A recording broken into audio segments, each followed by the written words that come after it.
Hello there friends, CS News Live here. In today's video, restrictions in NaVi, a sacrifice for a major spot, players suing their org, and the Blast semi-finals, plus a bunch of other exciting news from the world of CS2. So without further ado, let's get straight to it. Let's kick things off with some interesting contract restrictions around JL. So according to Zeus, the NaVi player has some pretty strict rules. He's only allowed to take photos. Any other type of content is restricted, and breaking the policy can lead to heavy fines. It seems like this might be the move to protect the org from reputational risks, especially since JL has made a few statements in the past that could affect how fans view him, or simply NaVi as a whole. Kinda reminds of last year when Virtus.Pro banned their players from giving interviews. On the other hand, it's already clear who isn't sticking to their contract obligations. It's gaming gladiators.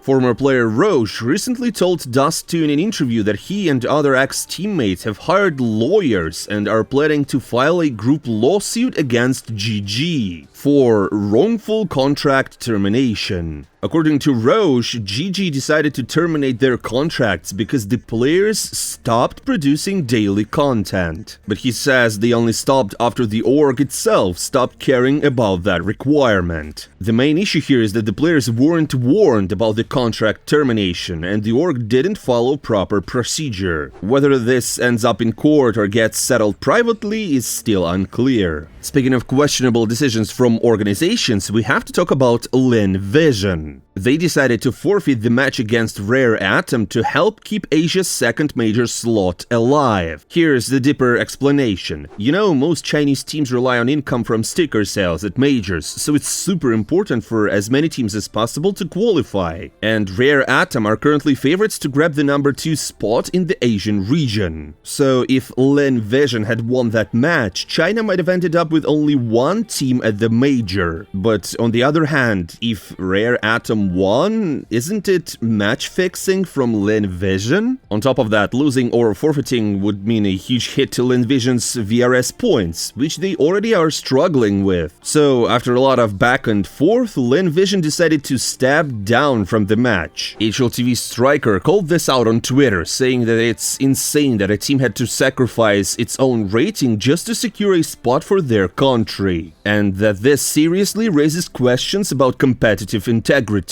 But on the other hand, it's about finding loopholes, isn't it? By the way, if you want more CS updates like this, make sure to follow our official Twitter, the link is in the description. While Valve is still struggling with the whole VRS ranking mess, Blast is making changes to how teams qualify for Blast Opens. Starting next year, 12 teams will get direct invites based on rankings. Another 16 teams will make it to the closed qualifiers, also based on ranking.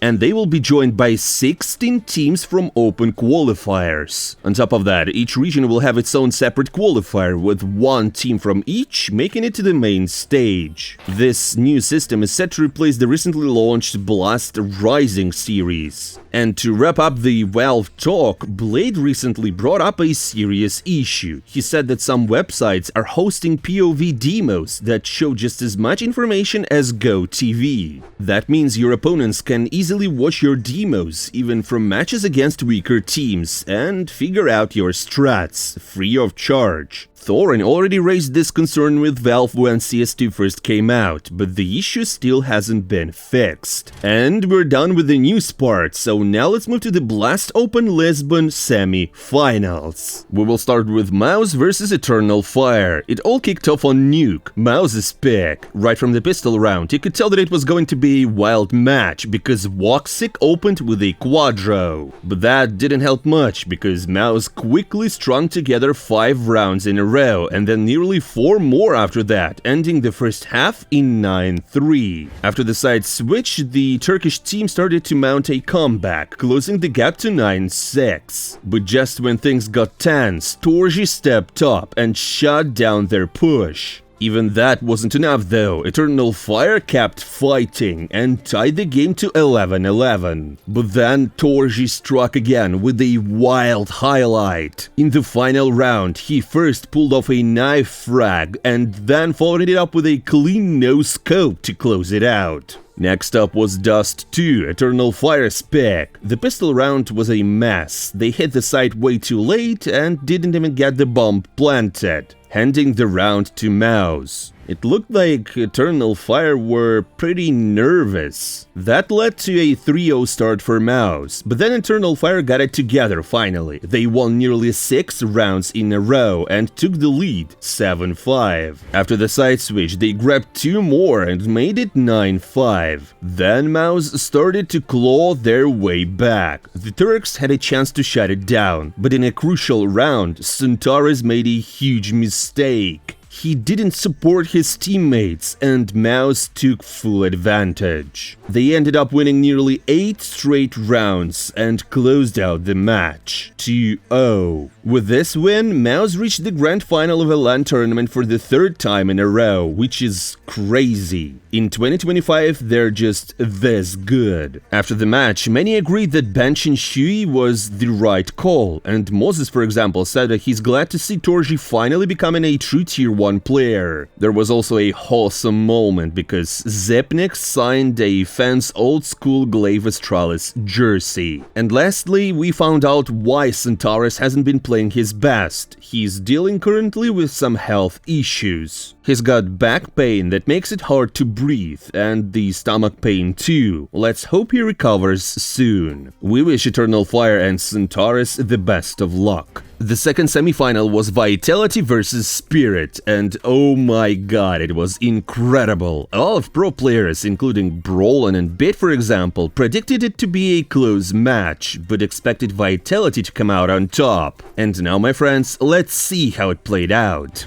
It all started on Anubis, Spirit's map pick. Things were looking great early on. Spirit took the first 3 rounds and seemed ready to run away with it. But then everything flipped. Vitality won 9 rounds in a row, and in one of them, Apex pulled off a crazy 1v2 clutch. The old man still got it. Moment for Apex! Headshot is! He whips the guillotine! Sikisa! Who is this?